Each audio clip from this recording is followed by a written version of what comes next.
کہتے ہیں کہ 7 برس تک حضرت حبیب رحمۃ اللہ علیہ اجمی کے نفس نے گوشت کی خواہش کی مگر آپ نے نہ کھایا، اور جب نفس نے بہت تنگ کیا تو مجبور ہو کر آدھا درہم لے کر بازار چلے گئے، اس میں سے آدھے کی روٹی لی اور آدھے کا کباب لے کر چل پڑے۔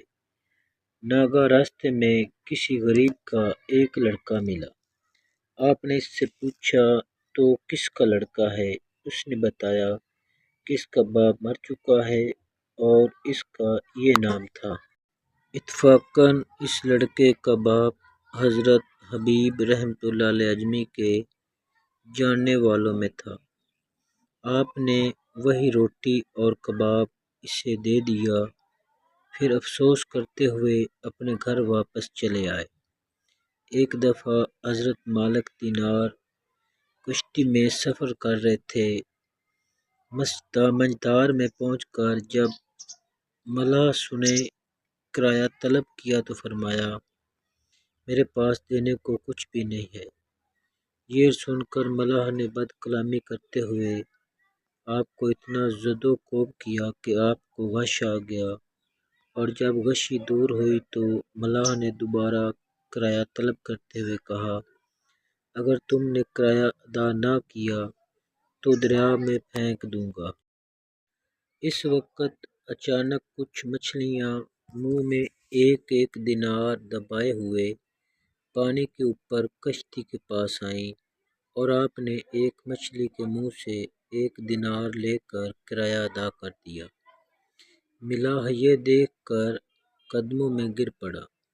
اس واقعے کی وجہ سے لفظ دینار آپ کے نام کا حصہ بن گیا۔ ایک دن حضرت مالک دینار رحمۃ اللہ علیہ کا کسی مہلت سے مناظرہ ہوا۔ بحث کے دوران دونوں اپنے آپ کو حق پر کہتے رہے۔ آخر لوگوں نے فیصلہ کیا کہ دونوں کے ہاتھ آگ میں ڈلوائے جائیں، اور جس کا ہاتھ آگ سے محفوظ رہے اس کو حق پر تصور کیا جائے۔ چنانچہ ایسا ہی کیا گیا۔ دونوں نے ہاتھ آگ میں ڈال دیے مگر کسی کے ہاتھ کو بھی ضرر نہ پہنچا۔ اس پر لوگوں نے فیصلہ کر دیا کہ دونوں ہی حق پر ہیں۔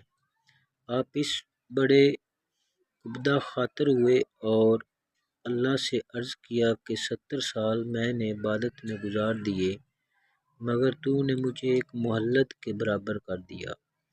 ندا آئی، اے مالک، تیرے ہاتھوں کی برکت ہی سے ایک مہلت کا ہاتھ بھی آگ سے بچ گیا، اور اگر وہ تنہا آگ میں ہاتھ ڈال دیتا تو یقیناً جل جاتا۔ ایک دفعہ رابعہ بصری رحمۃ اللہ علیہ کے ہاں کئی دنوں سے کھانا نہیں پکا۔ کئی دن کے بعد جب کچھ ملا تو خادمہ کھانا پکانے لگی۔ پیاز کی حاجت ہوئی تو اس نے آپ سے اجازت چاہی کہ اگر حکم ہو تو کسی پڑوسی سے مانگ لاؤں۔